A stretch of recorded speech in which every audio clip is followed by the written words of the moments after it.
I just want to say three things. Governor Isaac, ni kama ulisoma mdomo yangu na roho yangu kasema. So yale Governor Isaac amesema, ikiwa imefanyika lazima ilipangwa. Ikiwa ilipangwa tukubali ili yaishe. Kwa hivyo kama kanisa tunasema, tunaomba ili watubu alafu wakuwe waupe. Si ndio? So as leadership we need also to take responsibility, because if we don't take responsibility, who else will? If we don't ask ourselves the hard questions as leaders, who will do that? Because all that we need to do is to take responsibility, talk to our supporters and tell them that this is the direction that we are supposed to go. Tukimalizana na hiyo kama viongozi, tukichukua jukumu, haya mengine tunasema tutakuwa tukisema kwa njia ya ukweli. Hapa tumekuwa kwa kanisa hapa, si tuna starehe, si tunafurahia, tumesikiza neno, tumewapa wanaoongea viongozi nafasi waongee. Kwa nini hatujapata kilele? Kwa sababu haijapangwa, si ni ukweli? Kwa hivyo as leadership of Bomet County we must speak the truth, and we speak from the heart. Si ile kudanganyana hapa eti kwa sababu tunaongea tuongee hivyo tu. And that is the conversation that we must pick it up and deal with it. That is the first message I wanted to share today nikiwa hapa kwa kanisani. Jambo la pili, hawa viongozi wengine hapa wameongea, Your Excellency, kuhusu mambo ya fertilizer. Jana nimetembea hapa. For the last 10 years, hii Bomet yetu, punda wale tumekuwa tukiwaona ni punda wa kubeba sand.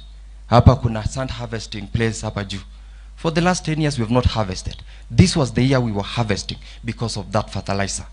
Na jana nimetembea nikaona mapunda karibu 10, nikasimama nikauliza hii ni sand ama ni mahindi? Nikaambiwa ni mahindi. That tells you there was something good with the fertilizer. And the decision that you have done is to make sure that we make it happen for the benefit of the farmer.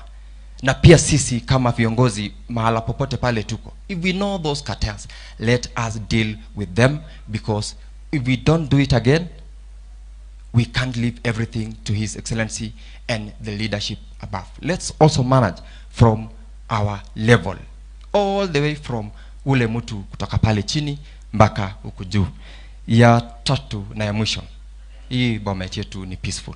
So tukaribishe wageni wote kutoka ule wa hapa nyumbani na ule wa kutoka kule kwingine.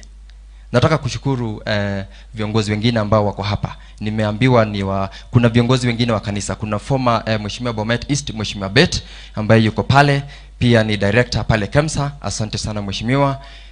Nimeambiwa pia kuna wengine, kuna CEO rafiki yangu, CEO wa Tenwek High School, Shem, sorry, you know I'm an alumni of Tenwek High School. And I also always, Shem, tunashukuru, and we are proud of you and what you are doing as the hospital.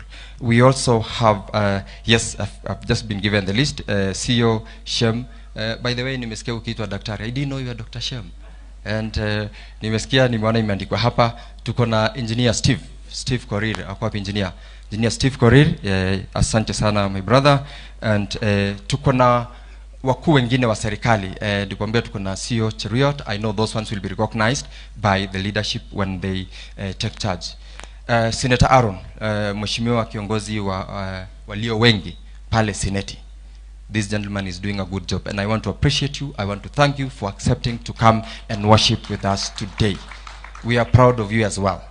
And one of the things the other day, this probably is for the benefit of our brothers out there and also you, niliulizwa on Thursday when we were just taking recess by the media brothers and sisters that ni kama hii Kenya Kwanza are derailing the process of the NADCO report.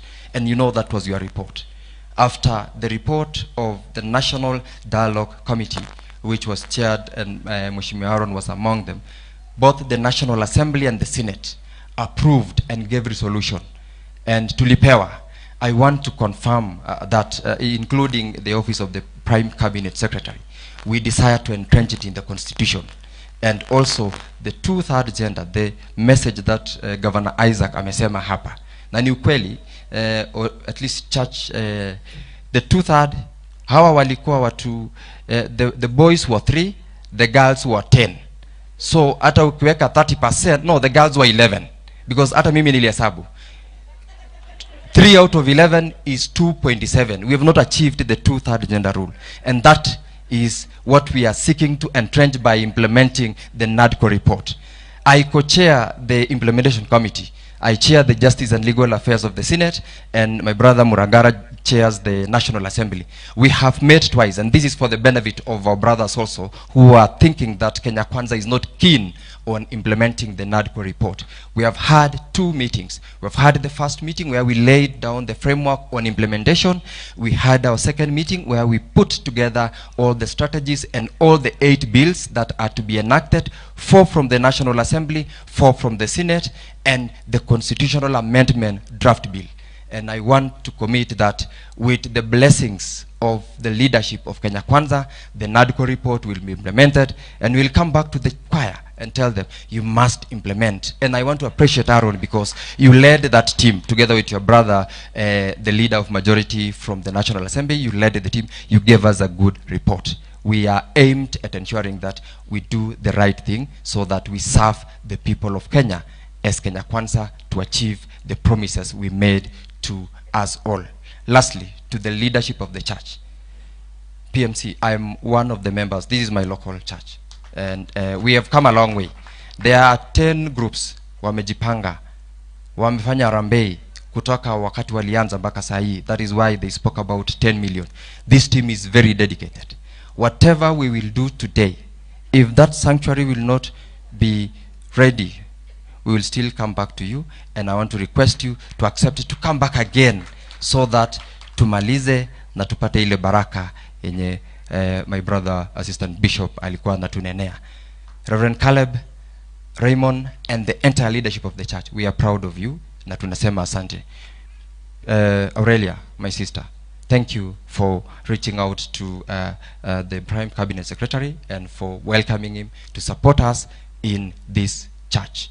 Asanteni sana, Mwenyezi Mungu awabariki, and allow me to invite senior Senate Majority Leader ambaye ni my boss pale Senate, Aaron Cheruyot, ili achukue program kutoka hapo mbele. Asante sana na Mwenyezi Mungu awabariki. Asante, welcome Aaron. Asante wakili. Your Excellency Prime Cabinet Secretary, our Bishop